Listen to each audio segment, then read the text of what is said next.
Hola, el día de hoy quiero hablarles sobre un tema que me han pedido bastante, que es el tema de la Asamblea Constituyente y en particular el tema que hemos visto de la nueva Constitución, la Constitución actual y qué es realmente lo que va a ocurrir. Y me pareció que es un tema muy interesante porque justamente como el día de hoy, 31 de octubre, es Samaín y básicamente muchos canales están hablando de temas terroríficos, de máscaras, de Halloween como se le conoce más en el mundo occidental, aunque realmente es Samaín.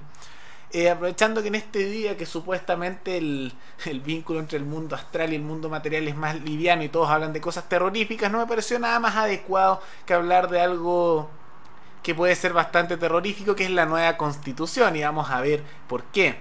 Pero antes de eso quisiera agradecerle al suscriptor Álvaro USCH, que se convirtió en el Patreon más reciente de este canal. Así que muchas gracias, Álvaro, por convertirte en el suscriptor más reciente en decidir dar un apoyo monetario mensual al canal. Te lo agradezco mucho, especialmente por cómo hemos visto en el último tiempo que han desmonetizado bastantes videos. Así que muchas gracias, Álvaro.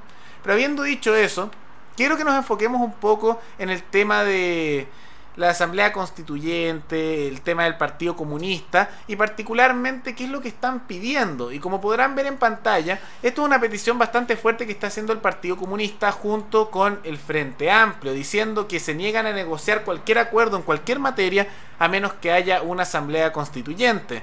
Y ya han salido numerosas encuestas, también hay un proyecto que creo que se llama algo así como Chile Elige, que tiene algo así como 3,5 millones de votos de las personas a lo largo de Chile sobre distintas materias, para ver cuáles son las prioridades de la gente. Y está como una prioridad el tema de la Asamblea Constituyente, prioridad, pero no es lo más importante, es algo así como lo número 25 dentro de todos los votos. En primer lugar están temas de pensiones, seguridad, sueldo, reducción de sueldos de parlamentarios, también el tema de la seguridad, el empleo, cosas de ese estilo. Y es de tan solo lógica, porque en realidad a la mayoría de las personas les preocupa más el tema de tener un buen trabajo, vivir mejor, que la vida no sea tan cara, y ahí ven distintas soluciones para ese tema. Pero eso es lo principal, más que la Asamblea Constituyente y la Constitución. Pero esto no deberíamos extrañarnos, porque hay un libro que lo puse en la comunidad, una página, que se llama Terrorismo Comunista, un libro bastante antiguo de Manuel Fuentes. Y dentro de este está el programa del Partido Comunista y la UP, porque al igual como hay libros que de repente dicen no, el libro negro de la nueva izquierda, o de repente los de izquierda sacaron un libro, no, las muertes del neoliberalismo, cosas de ese estilo, en su momento hubo un libro que era enfocado en la izquierda chilena, particularmente en los comunistas y los socialistas en Chile. Y dentro de eso estaba su programa político que está dentro de este libro, que estas cosas uno la va olvidando porque han pasado muchos años. Y una de las peticiones en su momento, en la década de los 60 y en los 70, cuando fue el Partido Comunista como con sus programas, al igual que el programa de la Unidad Popular, está el tema de una Asamblea Constituyente. Les leo lo siguiente, este es del programa del Partido Comunista a finales de los 60 y a principios de los 70.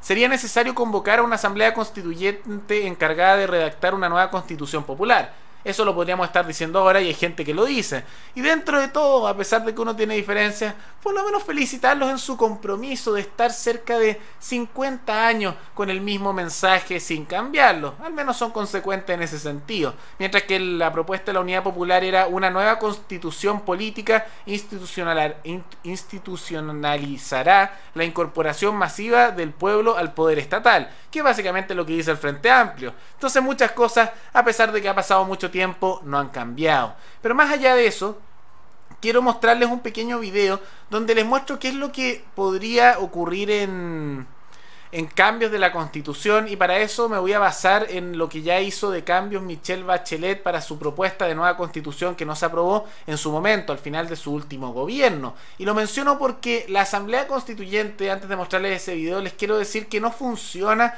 como un sistema de democracia directa, realmente no es así. Y aquellos que hayan ido a los cabildos abiertos que hubieron durante el gobierno de Bachelet sobre este tema, o hayan ido ya a estos cabildos que están habiendo, se darán cuenta. Porque esto no es un voto en que haya propuestas y después la gente vote cada propuesta y ahí se decida por democracia directa. Así no funciona esto. Esto funciona con algo muy similar a lo que se llama el asambleísmo. ¿Y cómo funciona esto? Es que se reúnen pequeños grupos de personas en una asamblea constituyente, como lo dicen, en pequeños grupos, y discuten distintos temas. Y lo que hay es un secretario o una secretaria. ¿Y qué es lo que hace el secretario? Está ahí sentado y toma nota. Los que hayan ido a estos pequeños asambleas lo sabrán. Y básicamente la gente discute, da ideas, como una conversación normal, y el secretario toma nota. Y en la práctica no es que haya una votación de qué es lo que se va a hacer, sino que el que hace más ruido, el que es más fuerte con la voz o grupo de gente, son lo que finalmente se escribe en el registro del secretario, las notas del secretario. Y después lo lleva este registro de la mesa y lo junta con las otras notas de los otros secretarios. Pero ¿quién es el más poderoso ahí? No es la gente no decide nada, es el secretario que anota las cosas. Y después lo importante es que quién tiene el control de lo que dice ahí, porque esto no es como que haya una votación a ver cuántas veces se repite, sino que se le lleva todas estas notas a un organismo más central que decide escribir una constitución, no lo escribe la gente. Y después, cuando tiene un documento de más de 100 páginas que ellos básicamente anotan lo que quieran, ahí le dicen: esta es la constitución del pueblo, vótenla sí o no, pero ustedes no van a decir absolutamente nada. Y si van a estos cabildos se darán cuenta que funciona realmente así. Los que estén yendo ahora dicen que son en numerosas instancias, pero eso es lo que hay. No hay una votación ni nada, hay un secretario que anota las cosas.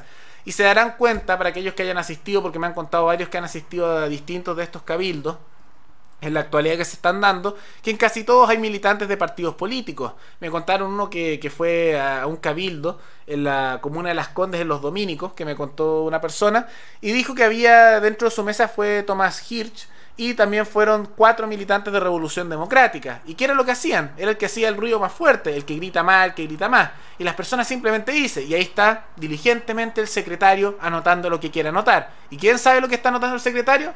Nadie sabe, sabrá el secretario lo que anota. Y después, cuando las autoridades toman todos estos papeles de los secretarios, ellos eligen qué ponen, porque no es un tema vinculante, esto no es un sistema de elección democrática o un plebiscito, no funciona así. Lo que les van a hacer votar no es la política en particular, sino les van a preguntar solo estos temas a nivel nacional. Si quieren que haya una asamblea constituyente, sí o no. Después simplemente estos documentos, ellos van a hacer una constitución que ellos quieran, que son los que están escribiendo esto, que son personajes asociados a la CUT, a los gremios, etcétera, que muchas veces, para no decir casi siempre, están asociados al Partido Comunista y al Frente Amplio. Por ejemplo, la CUT, la Central Unitaria de Trabajadores, la presidente es del Partido Comunista, es militante. El gremio de profesores, el presidente es del Partido Humanista, del Frente Amplio, el Partido Pamela Giles y Florcita Motúa. Y el vicepresidente también es militante del Partido Comunista, para dar algunos ejemplos. Y así suma y sigue en distintos gremios. Y después, cuando ellos tengan el documento listo, poniendo en esta nueva constitución popular lo que ellos quieran, en realidad les van a decir voten sí o no, pero no van a elegir las cosas que se escriben. Así no funciona esto. Pero les quiero mostrar algunos de los cambios que habrían, y para eso voy a usar de referencia un video algo antiguo, pero que hice algo así como en marzo del año 2018, pero que contiene estas materias, para que lo pongamos aquí, lo escuchen, y después continuaremos con el tema en cuestión sobre las modificaciones a la Constitución y algunos elementos que no me agradan tanto.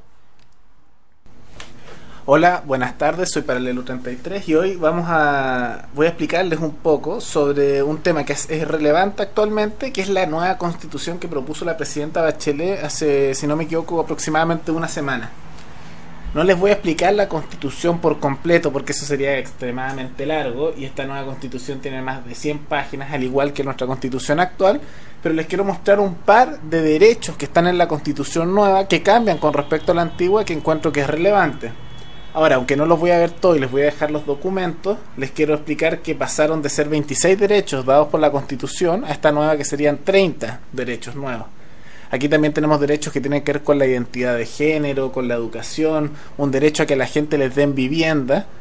Y ahora quiero que entiendan que, aunque piensen que eso suena bien, cuando te dicen un derecho en la Constitución, no es como decir tú deberías tener, sino que significa que tú le puedes exigir al Estado que te dé las cosas que están ahí. Entonces, si hay alguien que no tiene una casa o encuentra que su casa no es digna, porque la Constitución habla de un hogar digno, tú puedes pedirle al Estado que te dé una.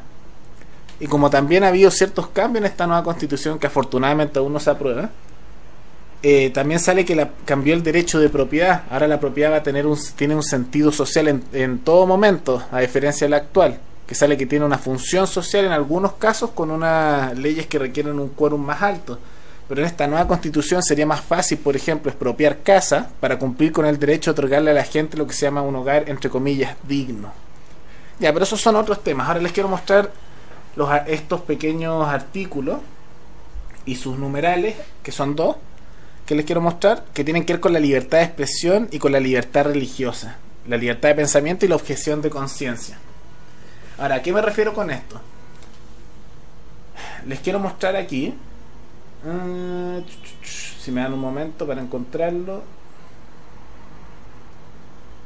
Aquí está, el artículo 19, inciso, numeral 9. La libertad y objeción de conciencia, la manifestación de todas las creencias y el ejercicio libre de todos los cultos que no se opongan a lo dispuesto en la ley. Las confesiones religiosas podrán erigir y conservar templos y sus dependencias bajo las condiciones fijadas por las leyes y ordenanzas.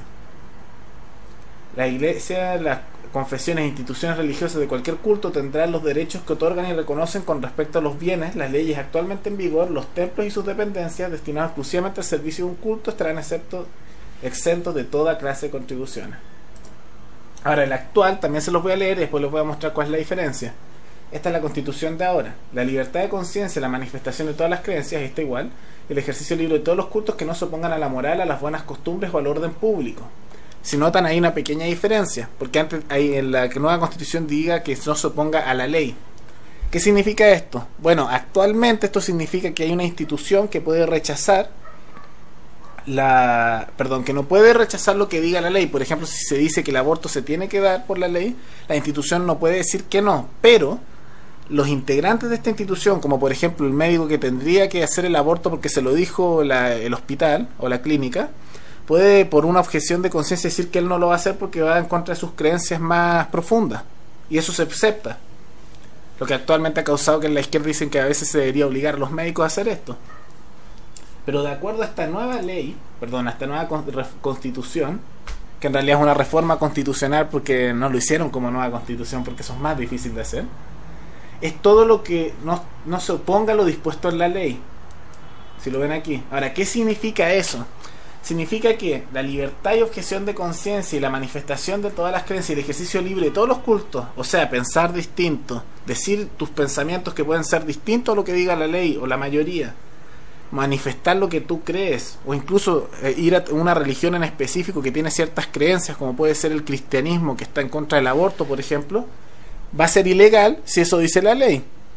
Entonces, si por ejemplo se dice que el aborto es legal y tú empiezas a hablar en contra del aborto, te van a poder meter preso porque eso se va a considerar que es ilegal, estás cometiendo un delito, estás pasando a llevar un derecho fundamental de la Constitución, que es grave el delito. Ahora, aunque no lo voy a mostrar acá, pero está en la Constitución, también se habla de un derecho a no ser ofendido dentro de esta nueva Constitución. ¿Qué significa eso? Ofendido. Entonces ahora también habría un crimen simplemente ofendiendo a alguien. ¿Qué podría llevar eso? Podría ser que después uno diga un chiste y te puedan meter preso, como ya ocurre en Europa. También puede ser que uno puede decir una opinión política y eso ofende a otra persona y va a ser un crimen, como puede pasar en Inglaterra o en Alemania. Ahora, y eso yo personalmente encuentro que es muy peligroso. Ahora, para no hacer este video demasiado largo, les voy a pasar al siguiente numeral que considero que es importante, que es el 16. Si me dan un momento para llegar ahí. 17. Acá está.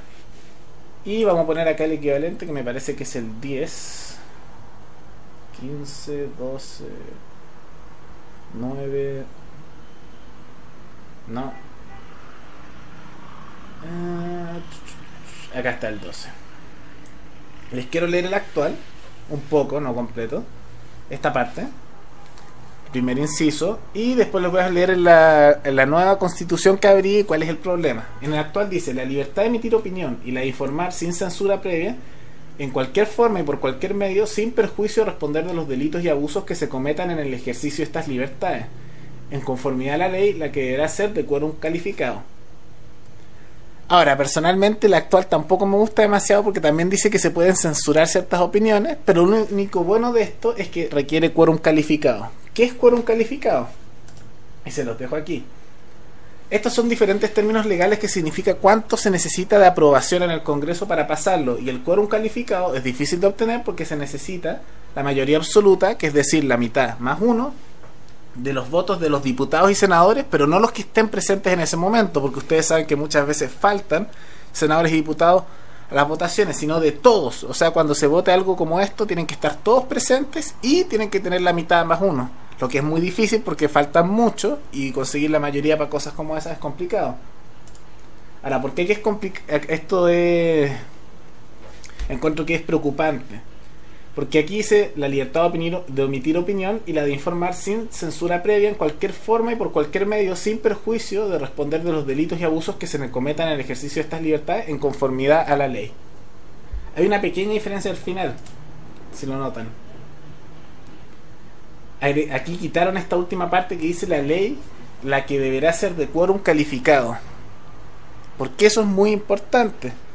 Porque ahora una ley tan importante como puede ser censurar ciertos pensamientos, atacar ciertas ideologías, cosas que yo personalmente no creo que deberían jamás poder hacerse por el Estado, pero que aquí las quieren hacer, la van a poder hacer sin una ley de quórum calificado, o sea, simplemente con una mayoría simple. ¿Cuál es la mayoría simple? La que está aquí. Leyes de quórum simple o demás leyes, mayoría de los miembros presentes en cada cámara. O sea, cuando falta la mitad o cuando hay pocos, pueden esperar a que tengan una mayoría de algún grupo y pueden votar una ley para censurar un tipo de ideología. Para mí personalmente es preocupante. Ahora, hay muchos elementos que les podría mostrar en esta constitución nueva que son preocupantes, especialmente con la propiedad también. Y otros elementos que en la actual tampoco me gustan mucho. Pero para hacer este video corto, y como este era un enfoque solo en la libertad de expresión, la libertad de las creencias, la manifestación de esas creencias y de no ser obligado a actuar en contra de la moral personal que uno tiene, voy a dejarlo aquí. Espero que les haya gustado y los invito a que le den una pequeña mirada. Es grande la Constitución, pero miren los artículos 19 de la Constitución que quieren aprobar y la Constitución que tenemos ahora. Y van a poder ver cuáles son los derechos que hay. En la actual hay 26, en la nueva habría 30. En la actual hay 3 derechos que protegen la propiedad privada, ahora hay solo uno en esta nueva y la limita bastante y da paso a que sea más fácil expropiar. Ahora lo voy a dejar aquí, espero que les haya gustado y por favor échenle una mirada. Y si no, espero que lo hayan disfrutado. Bueno, y ahí habrán visto qué es lo que se va a modificar principalmente. No es muy positivo si hacemos la comparación, y vamos a ver también que lo que se quiere hacer es al menos esos cambios. Y lo digo porque no es la primera vez que se hace esto. Bachelet ya lo hizo y las asambleas constituyentes funcionaban igual. Se hace el que grita más fuerte, se anotan en estas directivas, en estos documentos de los secretarios, y después ellos deciden qué es lo que se escribe, y después se pone unilateralmente y la gente vota sí o no. Y aquí será lo mismo, y vamos a ver que también, como ya mencioné en ese video antiguo, se van a hacer numerosas modificaciones legales a numerosos derechos, para particularmente fortalecer el rol del Estado y quitar las trabas que haya para pasar por encima de las personas particulares, de los individuos, para fortalecer lo que es el organismo político. Pero dentro de todo también hay una cierta argumentación de algunas personas de que esta constitución hay que hacer asamblea constituyente porque es imposible cambiarla, que no se puede cambiar, que esta constitución fuera intocable, que más o menos Pinochet la dejó ahí y está toda acorazada y no se puede cambiar. Y eso es mentira. Y para eso me voy a remitir a lo dicho por el presidente Ricardo Lagos en el año 2005, donde en ese año se aprobó de manera transversal, pero empujado particularmente por la izquierda chilena, la modificación de 58 partes de la Constitución, a través de la aprobación de 58 enmiendas, que puso un fin a lo que se llamaban los enclaves autoritarios.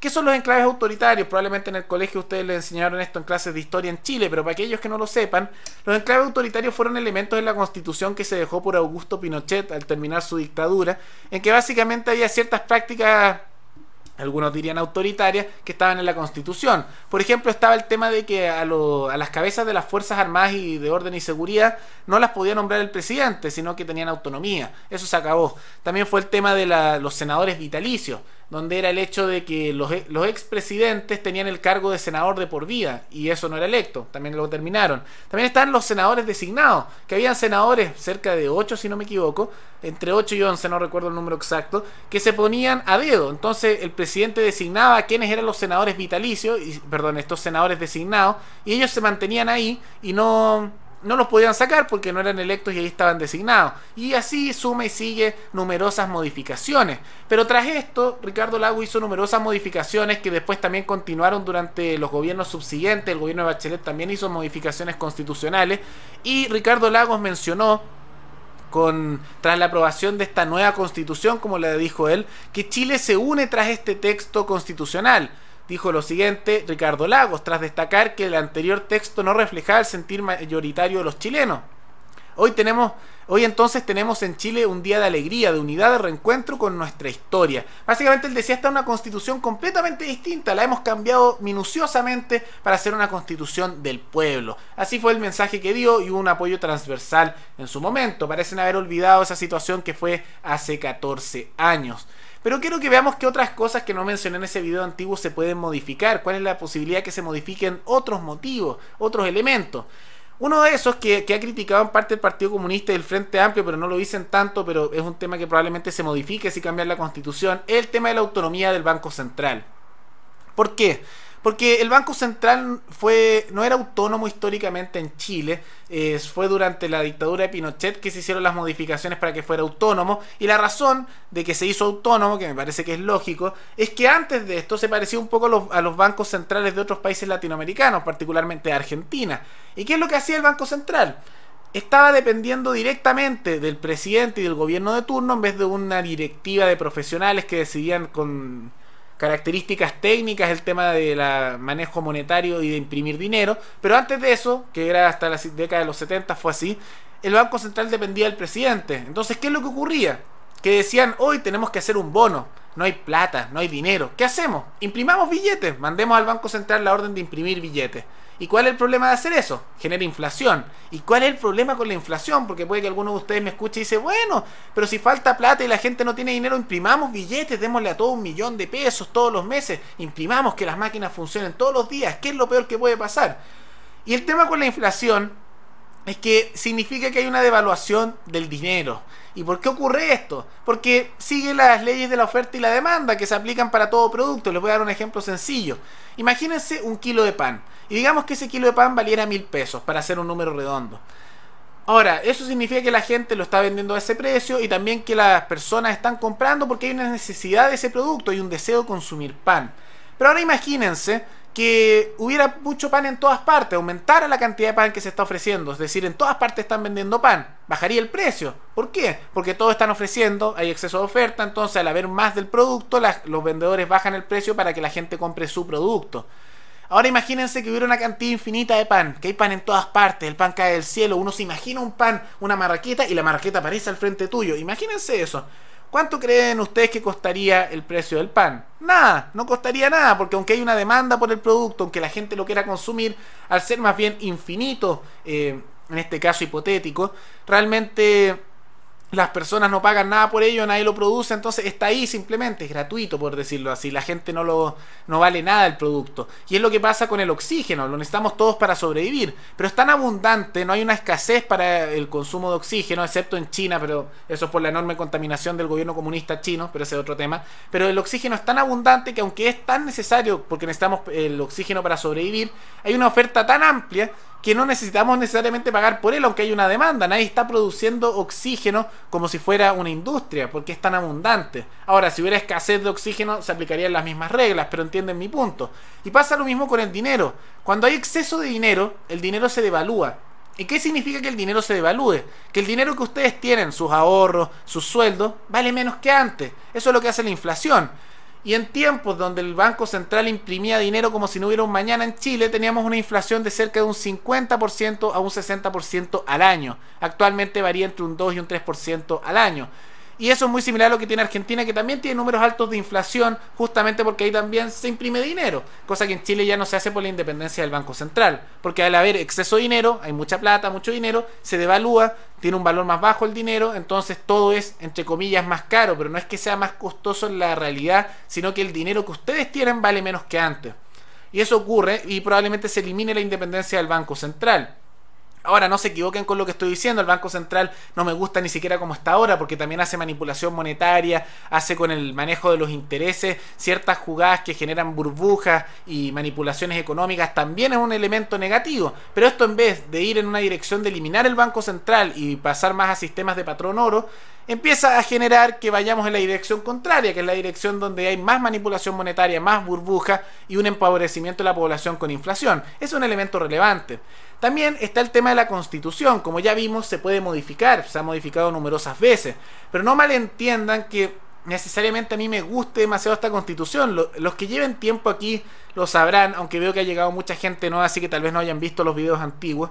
pero a mí no me gusta demasiado tampoco la Constitución chilena, pero eso no implica que la quiera cambiar con una asamblea constituyente, porque en la dirección que van a empujar esta nueva Constitución popular es bastante contrario a la dirección que a mí me gustaría que fuera. Y hay varios artículos que a mí no me agradan, pero particularmente les voy a mencionar algunos ejemplos, que son básicamente los del artículo 19 y el artículo 103 de la Constitución.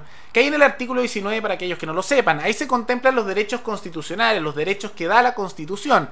Y aquí les voy a dejar la fuente de la Constitución chilena, pueden leer cuáles son los derechos constitucionales. Y dentro de estos hay varios que van a cambiar, cosa que ya mencioné en ese video antiguo. Pero por ejemplo, a mí no me gusta demasiado el artículo 19 en el numeral 11, donde habla el tema de la enseñanza educativa, porque dentro de esto sale que el Estado es el encargado de determinar los programas educativos y que básicamente es el Estado el que tiene el monopolio de qué es lo que se le enseña a las personas, que ellos tienen el monopolio de los programas que se educan a la población. Creo que eso es peligroso, es un control del político y del Estado sobre las ideas, y no me gusta eso realmente. También está el tema del artículo 19 número 12, que habla de la libertad de expresión, que yo creo en un sistema de libertad de expresión muy similar al de Estados Unidos, que es casi absoluto, excepto el caso de amenazas de muerte que sean creíbles, básicamente, que lo otro estaría permitido. Pero el artículo 12 dice que hay libertad de expresión entre comillas, que en realidad no es libertad de expresión, porque básicamente dice hay libertad de expresión mientras no hay una ley que diga que hay algo que no se puede decir. Entonces realmente en Chile no existe la libertad de expresión como tal, de acuerdo a este artículo, sino que existe simplemente discursos permitidos por el Estado. No es como en Estados Unidos, donde existe la primera enmienda que protege cualquier discurso, cualquier mensaje, por odioso o desagradable que sea, que para eso está la libertad de expresión, y solo se prohíbe el tema de amenazas de muerte creíbles, ni siquiera amenazas de muertes no creíbles. Pero aquí no, básicamente es decir, hay libertad de expresión siempre y cuando no digas algo que no sea ilegal. Entonces realmente no hay libertad de expresión, solo temas permitidos por la ley. También está el tema del artículo 13, que hace ciertas limitaciones a la tenencia de armas y no permite algo que ocurre como en otros países, que uno pueda tener distintos medios de defensa en la vía pública para defenderse, para el tema de las reuniones. Y otro elemento que es importante, que es el del artículo 19 número 24, no los voy a aburrir tanto con todos los temas que no me gusta de la Constitución porque serían muchos, pero para que lo noten voy a darles algunos ejemplos, que habla del derecho de propiedad. ¿Y por qué menciono esto? Porque aquí le da el tema de una función social a la propiedad. Les leo lo siguiente: solo la ley puede establecer el modo de adquirir la propiedad, de usar, gozar y disponer de ella, y las limitaciones y obligaciones que deriven de su función social. Esta comprende cuando exijan los intereses generales de la nación, la seguridad nacional, la utilidad y la salubridad pública y la conservación del patrimonio ambiental. ¿Qué significa eso? Donde habla del derecho de propiedad en sus diversas especies. Que en la práctica, al igual que con la libertad de expresión que se menciona anteriormente, que realmente no es tal, en Chile tampoco hay propiedad propiamente tal, porque sale que tú tienes propiedad hasta que haya intereses estatales de por medio que te digan que no tienes derecho a propiedad. Y eso se nota, por ejemplo, con las contribuciones, porque ¿cómo puede haber propiedad cuando tú estás pagando básicamente un arriendo al Estado solo por tener una vivienda? O el tema aquí de las expropiaciones, que se justifica en el artículo 19 número 24 por la función social de la propiedad. Entonces, en la práctica, en vez de tener un derecho de propiedad a la gente sobre cualquier cosa, lo que dice aquí es que ustedes tienen básicamente un derecho de uso, casi de arriendo, de mera tenencia sobre sus propiedades, porque al final el que tiene la última decisión sobre si algo es o no para la nación, de seguridad nacional, o debería usarse para el Estado, es el Estado. En la práctica se dice que algo fuera suyo, pero si somos realmente realistas en el análisis de esto, simplemente tienen la mera tenencia, tienen su uso hasta que el Estado determine que no deberían tenerlo. Y como último ejemplo, les quiero dar el artículo 103, no los quiero aburrir demasiado con esto porque sé que las discusiones legales, constitucionales aburren mucho a la gente, y yo, como estoy estudiando Derecho, no lo encuentro muy aburrido, pero sé que para la mayoría de ustedes sí lo es, por lo que no me voy a alargar mucho esto. Pero les quiero mostrar también el artículo 103, que es el tema de la tenencia de armas para la defensa, que dice lo siguiente: ninguna persona, grupo u organizaciones podrá poseer o tener armas u otros elementos similares que señale una ley aprobada con quórum calificado, sin autorización otorgada en conformidad a esta. Una ley determinará el ministerio o los órganos de su dependencia que ejercerán la supervigilancia y el control de las armas. Asimismo, establecerá los órganos públicos encargados de fiscalizar el cumplimiento de las normas relativas a dicho control. Y como se ve, esto en realidad es el control del Estado de los medios de defensa, que es la misma razón por la cual se justifica todas estas leyes de desarme a la población, porque dice, no, mira, tú tienes derecho a defenderte, legítima defensa. pero en realidad no, porque no es legítima defensa ni tampoco los medios para defenderse, solo puedes hacer las cosas que papito Estado te dice que puedes hacer. Y aquí toda nuestra constitución tiene esa tendencia media estatista, que por eso no me gusta, que es decir, no, ustedes tienen derecho a estas cosas, hasta que papá Estado dice que no tienes derecho a esto y te quitamos todas las cosas que queremos. Realmente se da unos...